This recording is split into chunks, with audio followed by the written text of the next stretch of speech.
ഞങ്ങളിപ്പോൾ ഉള്ളത് ആലപ്പുഴ ജില്ലയിലെ പുന്നപ്പറ കുറവന്തോട് മാക്കി ജംഗ്ഷനിലെ രാജേശ്വരി അമ്മയുടെ വീട്ടിലാണുള്ളത്. അമ്മ എന്തൊക്കെയാണ് അമ്മയുടെ പ്രശ്നങ്ങൾ എന്ന് പറയാനുള്ളത്?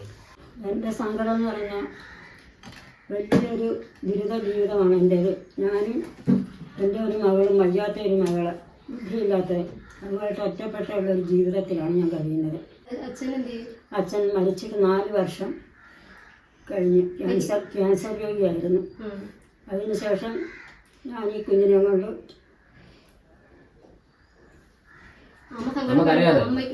ചെറിയ പ്രായത്തിൽ മുതൽ ഇങ്ങനെയാണോ?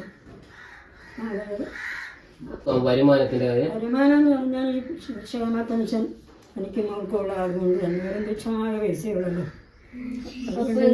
ജീവിതമൊക്കെ അതുകൊണ്ട് തന്നെ ആ പെൻഷൻ കൊണ്ട് തന്നെ എന്തൊക്കെ കാര്യങ്ങൾ വന്നാലും അതൊക്കെ ചെയ്യണം. ആരെ സഹായിക്കാനില്ല. അമ്മയ്ക്ക് ഈ ഒരു മോള് മാത്രമേ ഉള്ളൂ? ഈ ഒരു മോൾ അതിൻ്റെ ഇളയതിനെ വിവാഹം കഴിച്ച് വിട്ടു. എൻ്റെ ഭർത്താവിനൊന്നും ഞങ്ങൾ സഹായിക്കാത്ത ക്ലാസ്സിൽ അത് കൂലിപ്പണി ചെയ്ത് ജീവിക്കുന്നു. നമ്മൾ ആര് പിന്നെ ആരെങ്കിലും അയലത്തുകാരൻ എന്തെങ്കിലുമൊക്കെ ഇതറിഞ്ഞൊക്കെ എന്തെങ്കിലും എന്തൊക്കെ ഭക്ഷണത്തിനൊക്കെ ചിലപ്പോൾ ബുദ്ധിമുട്ടാണെങ്കിലും ചിലപ്പോൾ തന്നിരിക്കും.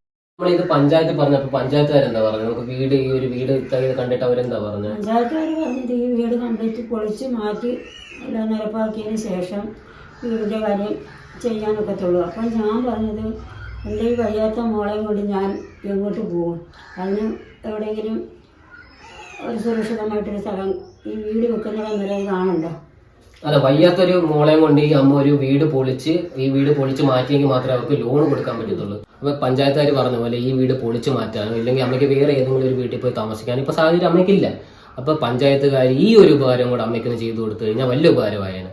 അമ്മ ഇത് കാണുന്ന പ്രേക്ഷകരോട് അമ്മയ്ക്ക് എന്താണ് അഭ്യർത്ഥന ഉള്ളത്? അമ്മയ്ക്ക് എന്തെങ്കിലും അത്യാവശ്യമായിട്ടൊരു വീട്, ഞാൻ പറഞ്ഞല്ലോ എനിക്ക് സേഫ്റ്റി ആയിട്ടുള്ളൊരു വീട്.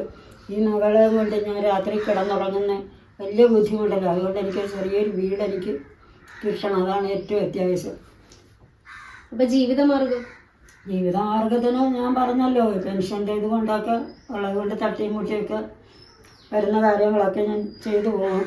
ലേഖ എന്നല്ലേ പേര്? ലേഖയ്ക്ക് ഹോസ്പിറ്റലിൽ നിന്ന് മരുന്നൊക്കെ എങ്ങനെയാണ്? മരുന്നൊക്കെ വാങ്ങിക്കുന്നുണ്ട്, ഫ്രീ ആയിട്ട് കിട്ടുന്നുണ്ട്. അപ്പൊ ഇതാണ് രാജേശ്വരി അമ്മയുടെ ബുദ്ധിമുട്ട്. അപ്പൊ അമ്മയെ സഹായിക്കാൻ നല്ല മനസ്സുള്ളവരുണ്ടെങ്കിൽ ഞങ്ങൾ ഈ വീഡിയോയിൽ തന്നെ അക്കൗണ്ട് ഡീറ്റെയിൽസും ഫോൺ നമ്പറും കൊടുക്കും. അഥവാ നിങ്ങൾക്ക് സഹായിക്കാൻ പറ്റിയില്ലെങ്കിൽ നിങ്ങൾ ഒന്ന് ഷെയർ ചെയ്യാനെങ്കിലും ഒരു നല്ല മനസ്സ് നിങ്ങളൊന്ന് കാണിക്കണം. എല്ലാം നല്ലവരായ നല്ല മനസ്സുള്ള ആൾക്കാരെല്ലാവരും എന്നെ സഹായിക്കണമെന്ന് ഞാൻ അപേക്ഷിക്കുന്നു. എൻ്റെ കാലശേഷം എൻ്റെ മകളെ നല്ലൊരു അടച്ചുറപ്പുള്ള ഒരു വീട് വേണം. ഞാൻ പ്രായമായി ഏത് സമയം മരിക്കുന്നതെന്ന് അറിയാനൊക്കത്തില്ല. അതുകൊണ്ട് എൻ്റെ കുഞ്ഞിന് നല്ലൊരു വീട് എനിക്ക് വേണമെന്ന് ആഗ്രഹമുണ്ട്.